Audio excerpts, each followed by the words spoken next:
Spencer didn't really like hearing that one. It's that Michigan State fight song. I'm going to hear it a lot this weekend, I have a feeling. So. Oh, look at him. He's so modest. Anyway, well, Kalkaska, the marching band, they're joining us live in studio for your Week 9 hometown highlights. We start with the Cadillac Vikings, though. They're on a historic run. A win tonight would give them back-to-back perfect regular seasons and 2 straight Big North Conference titles. Yeah, the Vikings would have to be on their toes playing host to a tough Traverse City Central team tonight. Not only were the Trojans the last team to beat them in a conference game, but a win tonight with black and gold means both teams would share that conference title. And this one came down to the wire. Great crowd on hand. Not too chilly for Week 9. We've seen colder, but still a little chilly. Michael Holdship, he doesn't get scared. He doesn't get the chills. He just runs right through. Unfortunately, the big fella comes up with a fumble here. Jake Lazowski on top of it for the Trojans. They'd failed to score on the turnover, though. Early second, Lewis Finch fill in for the shoes of Jalen Brooks, and Jalen Brooks-esque. 35 yards from right to left, and that's how you chalk up a 7-0 lead for the Vikings. Trojans, near the end of the half, try and get something going in the form of a trickeration play. Sean Williams to Ethan Campbell, who then launches it over to Devontae Walker. He goes on the far left side of the field. The Viking defense tries to wrangle him down. Eventually they do, and Campbell again up the middle. Trojans would fail to score, though, going to that halftime break. They go up 14-7 at one point in the fourth, but Cadillac late. A safety and a touchdown, and your Vikings are still perfect for 2 straight years. 15-14, that's 2 perfect 9-0 seasons and 2 perfect Big North crowns. Gaylord has lost 3 of their last 4, but still gets a guaranteed playoff spot with a win over Alpena. But Alpena, this whole Big North Conference, top to bottom, is very tough. impressive. Gaylord coughs it up. Linebacker Jordan Ferguson right here recovers it. It's now Alpena Wildcats ball. On offense now, the Cats. Tyler Pintar at the quarterback position looks one way, then finds his big tight end Jared Campbell for a touchdown. 7-0 road team. We turn to Steven Fitzik now. He's in the Gaylord Blue Devil uniform. Scrambles to his right, throws on the run, finding his receiver Jack Corte. Corte breaks the tackle, finally brought down Wildcat territory later. Fitzik takes it himself. Nice cut inside all the way to the 1-yard line. It was originally ruled a fumble, but refs decide Fitzik was down.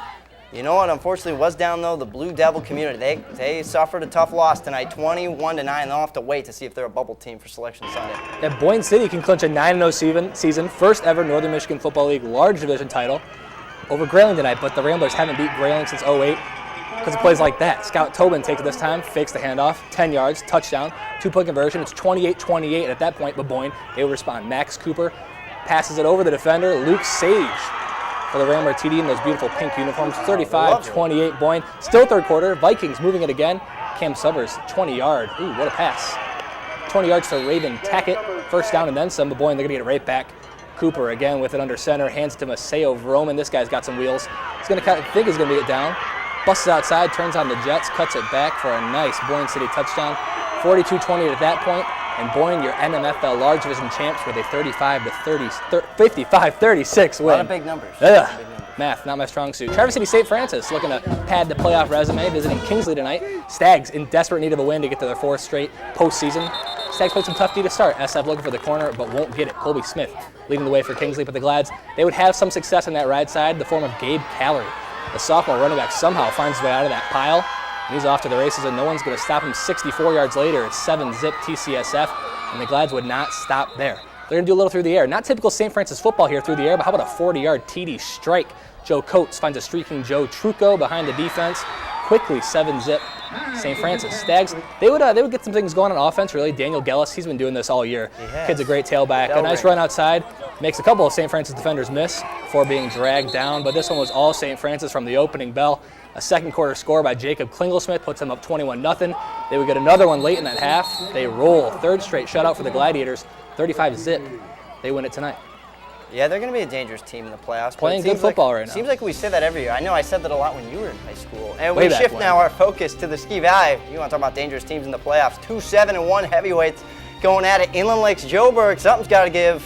We'll tell you what gave after the break.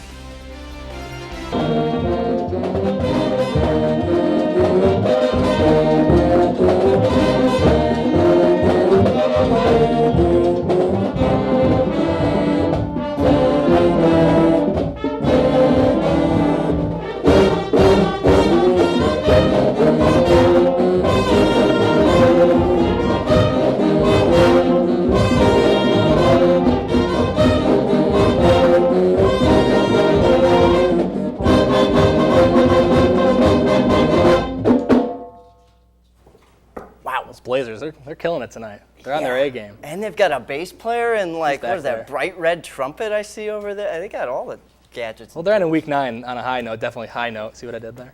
Well, switching gears now, the Ski Valley Conference was once dominated again by St. Ignace. The Saints finished another perfect 9-0 regular season. They're third in the last 4. Very impressive for LaSalle High Saints. But 2 other Ski Valley teams entered tonight 7-1. They're both going to the playoffs. Johannesburg, Lewiston, Inland Lakes, both having phenomenal years. And when your only loss is to the Saints, I'd say you had yourselves a pretty productive fall.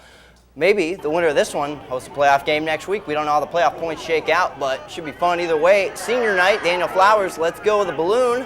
Maybe his last time he steps out on the field there. First Bulldog drive, Ethan Jankowiak to Flowers. Good job of securing a first down, the short run. 5 minutes into the first quarter, Brandon Huff pitches it to Logan Huff.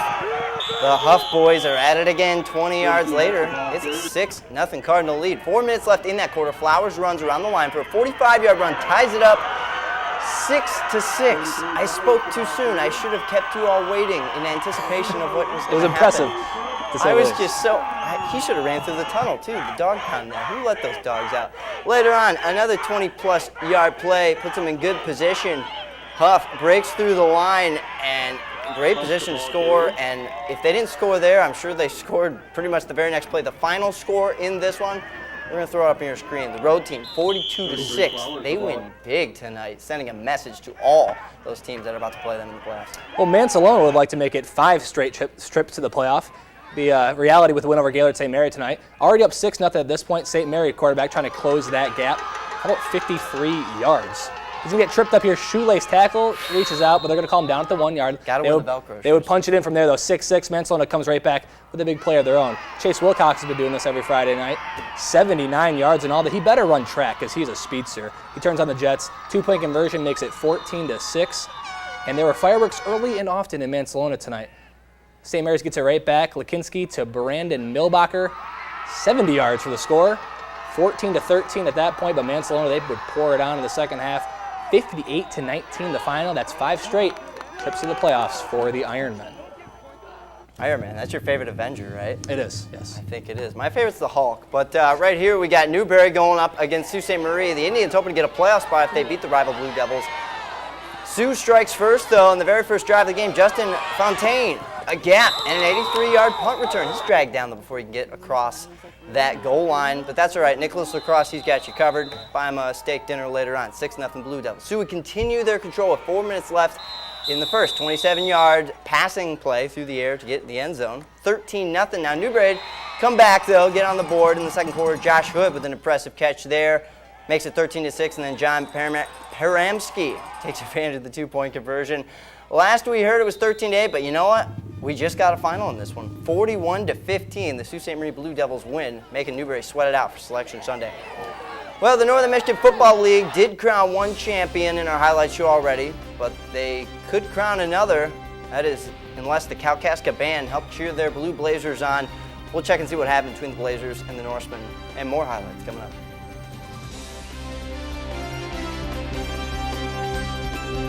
Welcome back. We mentioned earlier how Boyne City was crowned the inaugural Northern Michigan Football League champion, but we all know it's not just one division to talk about the NMFL, it's 2. Yeah, there's 2 separate divisions, one a little bigger, one a little smaller, which means we get 2 champions every year. Suttons Bay with a win tonight at Kalkaska ensures them the outright title.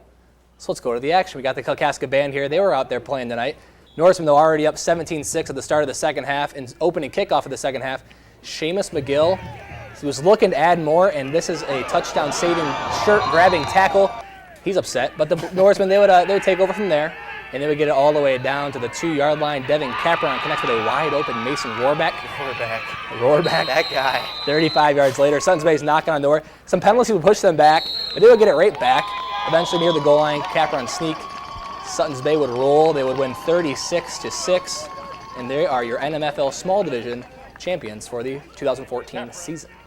And Suttons Bay is looking in a great spot to host a playoff game. Playoffs, Onekama, you're at 5 wins. What do you think? Are you interested? You got to beat Frankfurt first, though, to ensure your spot. Nate Frieswick is the Panther QB, but Jake Montler is the Onekama defensive player with a huge pick.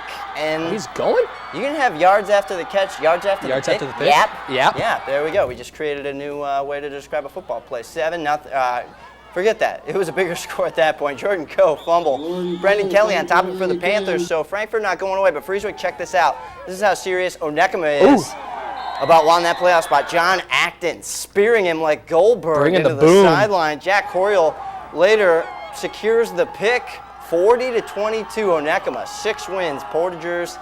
Let's see where you're at Selection Sunday, because you're going to be called somewhere. Brethren Bobcats. They're not going to the playoffs, but they haven't finished a season above 500 since 1990. We did the research. They can do so tonight with a win over Traverse City Christian. Devin Holbrook, he wants that above 500 finish.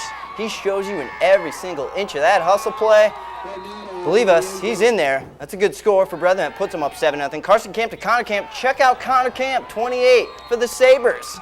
Johnny on the spot, Connor on the spot, securing that grab. Later on, though, it's Camp and Holbrook. That guy who scored that first touchdown, he's on defense, and like I said, he really wants to be above 500.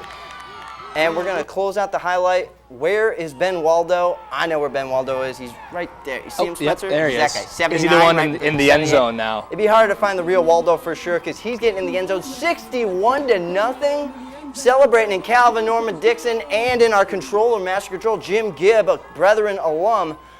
Huge game, huge season for Brethren. Well, how about Claire? Let's go down south. Has wrapped up a playoff spot, at least a share of the Jack Pine title. Want to keep the pedal to the metal tonight against Roscommon. They're up 21-0 already. Pioneers start the second half out strong. Travis Vida fakes the pass, hands it off to Ben Bates. He'll be dragged down there for a nice pickup, but they're going to feed the big guy again. Bates, again, this time he will not be denied. He's going to drag about $4 into the end zone with him. That's 6. In Roscommon, though, they're going to try to make something happen down 28-0. Donald Jerrigan hands it off to TJ Muringer. He's going to take it the distance, but you saw some yellow pop up on the field. It's going to get called back because of a penalty. And our guy shooting this game said it was a theme all night for the Bucks. Too much laundry on the field. The Bucks aren't going to give up, though. They're going to play some tough D in the end, get a nice QB sack here to close it out. But Claire pitches the shutout, and they roll 35-0 on into the postseason. We got our eyes on you as well, Pioneers. Well, still to come, one more performance for the band, so don't go anywhere. They've been awesome. All right, that's going to do it for us, but make sure to join us Sunday night after Sunday Night Football right here on 7-4 News. We're going to recap all those playoff matchups that come out as part of Selection Sunday. That's going to do it for us. Let's have the Kalkaska High School Band close out the show. Have a good night, Northern Michigan.